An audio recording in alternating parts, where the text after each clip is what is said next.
Ya akhirnya pihak dari keluarga saya itu, om saya itu mau menikahkan saya dan melamar perempuan yang akan saya nikahi. Oke. Baik, kalau ini kan dari posisi laki-laki Pak Ustadz, jika dibalik misalnya yang bermasalah adalah si wanitanya yang dia tidak punya wali nikah, nih gimana Pak Ustadz tidak mendapatkan restu dari orang tua? Loh, jadi harus begini Mas Arid.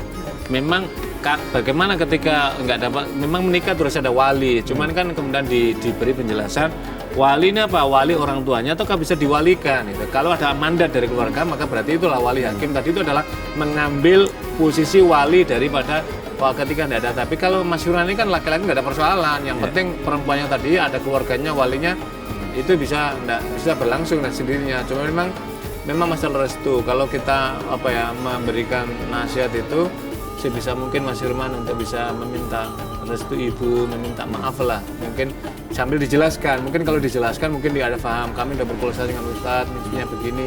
Karena ini juga menyempurnakan agama. Kami tetap bertanggung jawab untuk memikirkan jodoh untuk kami, tetap menjadi perhatian kami. Tapi tidak mungkin kami kemudian menunggu. Soalnya ini kan juga bagian dari tuntunan Rasul yang juga harus, kalau sudah waktunya kan juga ditunaikan. Saya kira pelan-pelan mudah-mudahan ibu juga merestui. Karena inilah jalan yang memang diharapkan oleh agama supaya masing-masing juga saling meridhoi, dan inilah yang juga akan mempermudah menenangkan kehidupan kita. Amin, insya Allah. Mas Firman setelah menikah, lalu bagaimana hubungan Mas Firman dengan keluarga?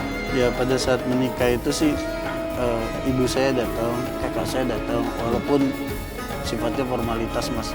Ya hanya datang, setelah saya pulang gitu aja, nggak ikut acara yang lainnya. Ya Setelah itu ya masih ada komunikasi dengan keluarga?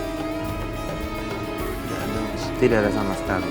Mas Firman udah mencoba menghubungi mereka? Saya sudah coba hubungin tapi nggak pernah diterima Mas. Kakak saya selalu melarang, nggak usah ngubungin ke sini. Udah, kamu udah punya keluarga sendiri, urus saja keluarga kamu. Sementara saya masih merasa bahwa saya bagian dari keluarga ini dan saya masih punya tanggung jawab terhadap keluarga ini.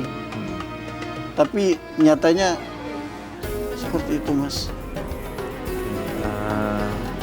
Datang sudah pernah coba?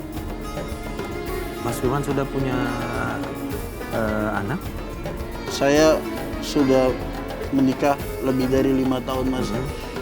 Dan saya merasa sampai sekarang ini belum punya anak. Saya terpikir, apakah ini dosa saya Pak Ustadz? Apakah karena hal ini yang menjadikan saya tidak punya anak Pak? Gimana Pak Ustadz? Ya, jadi begini Mas Firman, jadi jangan terlalu menyalahkan menghukumi diri sendiri. Kita harus kembalikan bahwa masalah anak, masalah keturunan itu adalah karunia amanah Allah.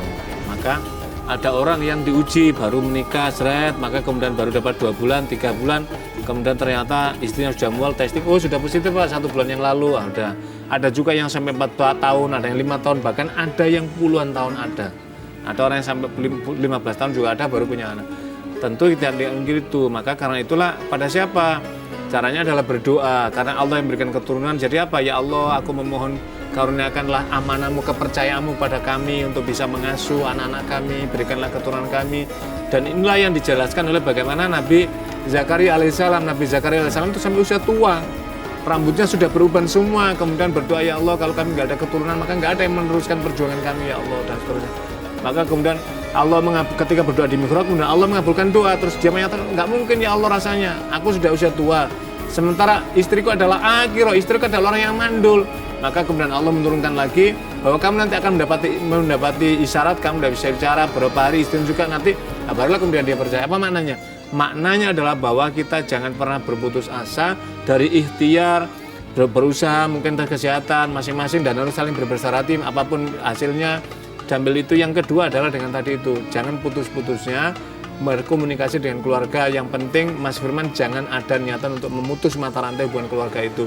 Mungkin mereka belum menerima sekarang, tapi pada saatnya bisa menerima. Yang ketiga adalah memohon kepada Allah, mudah-mudahan Allah memberikan hidayah, membukakan bahwa ya Allah kami tidak ada niatan sedikit pun ya Allah mendolimi mereka, kami hanya ingin mengikuti sunnah Rasulmu ya Allah, kami tetap bertanggung jawab untuk kakakku, dan juga kami bertanggung jawab pada ibuku dan seterusnya. Mudah-mudahan dengan cara seperti itu kemudian Allah akan membuka celah tadi.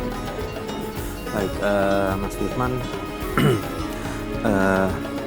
Ini sebenarnya tim sudah mencoba menghubungi ibunya, Pak Ustadz. Iya. Cuma ibunya belum tahu kita akan membahas apa. Iya.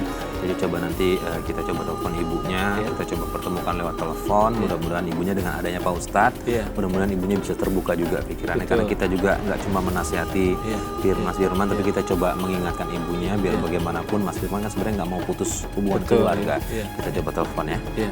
Assalamualaikum. Waalaikumsalam. Dengan Ibu Yati. Iya, Ya, baik Ibu Yati, saya Farid Hasan dari Antv, Bu. Saya di sini sedang bersama anaknya Ibu bernama Mas Firman, betul? iya. Oke, gini Bu, ini Mas Firman ada yang mau disampaikan ke Ibu. Saya mohon Ibu jangan tutup teleponnya, beri kesempatan buat Mas Firman bicara sama Ibu. Iya, baik. Assalamualaikum, Bu. Waalaikumsalam, Firman. Bu, Firman kangen, Bu. Ibu juga kangen. Maafin Kamu Firman, pulang ke Bu. rumah. Kamu pulang ke rumah, ibu juga kangen. Tapi ibu pingin sama istri kamu ke rumah kamu. Tapi ibu bingung, gak ada yang nganter. Firman mau ke sana, tapi Firman dilarang, Bu. Firman nggak boleh ke rumah lagi. Ya, semua salah kamu. Kamu belum bisa tepati janji. Kalau kamu mau semua baik-baik, pulang. Pulang ke rumah, Nak. Kamu pulang. Firman kangen, Bu. Maafin Firman ya, Bu. Iya, ibu udah maafin. Ibu juga kangen. Ya udah, kamu pulang. Tolong doain Firman, Bu. Doain Ya. keluarga Firman, doain pernikahan Firman. Jadikan keluarga Firman ini yang baik, Bu. Iya, ibu selalu doain sama kamu. Ibu juga kangen. Kamu pulang, Nak. Kamu pulang, ibu tunggu ya, Nak ya. Iya, Ibu Bu, sama-sama. kangen. Ibu kangen. Ibu Yati, mohon maaf, kebetulan di sini ada Bapak Ustadz Muhammad Ziyad.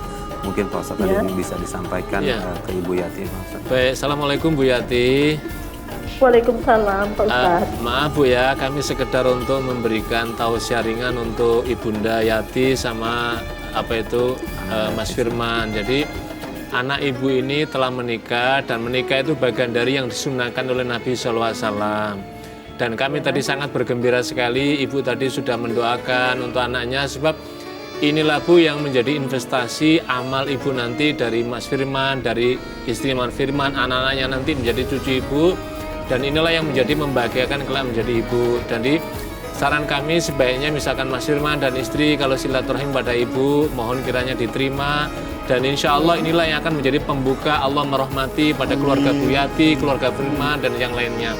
Yang kedua tadi Mas Firman menyampaikan juga perihal misalkan wasiat tentang tanggung jawab pada kakaknya. Tadi saya sampaikan Mas Firman juga akan bertanggung jawab untuk berikhtiar mencarikan jodoh untuk kakaknya. Tapi perlu diketahui jodoh itu adalah Allah yang menentukan, kita mengetuk Ya, arusnya betul. Allah, mudah-mudahan Allah berikan jodoh yang terbaik. Kalaupun belum sekarang, mungkin Allah masih belum menginginkan karena belum yang terbaik. Nanti pada saatnya mudah-mudahan Allah memberikan yang terbaik untuk kakaknya Mas Firman. Dan mudah-mudahan kami juga ikut mendoakan keluarga Mas Firman dan Ibu Yati dan keluarga Iya. ini dirukunkan kembali. Amin. Jadi kiranya Mas Firman Iya. dan istrinya diterima Bu ya. Ini Iya, bagian baik, dari baik. menjemput rahmat Allah untuk ibu sekeluarga. Iya. Mohon Iya, maaf Pak Bu, Ustaz. mudah-mudahan Terima- berkenan. Iya, terima kasih banyak Pak Ustaz. Ya. Iya. Sama-sama Ibu. Baik, Ibu terima kasih Bu Yati. Iya. Sama Iya. terima kasih sudah menyempatkan waktu untuk kami. Kami percaya Ibu sayang sama anak. Ini sebenarnya Iya. masalah yang tidak besar, Iya. tapi cuma gara-gara nggak mau mulai komunikasi, nggak mau mulai menerima, nggak mulai membuka hati. Ini bisa menjadi jauh lebih besar kan sayang silaturahim Iya, betul, ya Pak Ustaz. iya. Baik, terima kasih Ibu. Mudah-mudahan ini juga ada sedikit masukan dari untuk Mas Firman, biar Mas Firman cobalah datang. Iya. Karena yang Iya, dipahami betul. Ibu adalah Mas Firman kenapa nggak datang, itu aja sih Iya, miskomunikasi di antara itu. Baik Ibu, terima kasih. Ya, sama-sama. Assalamualaikum. Waalaikumsalam. Baik Mas Firman, jangan berkecil hati, ternyata memang Iya, Ibu betul. alhamdulillah sudah bantu doa di balik itu, ternyata berdoa ya Pak Iya, Ustadz ya. dan tadi saya terus terang saja, meskipun nggak ibu saya, tapi saya merasa bahagia sekali. Iya. Pertama yang saya khawatirkan tadi itu, dan ternyata ibu tadi sudah mendoakan, membuka itu artinya apa?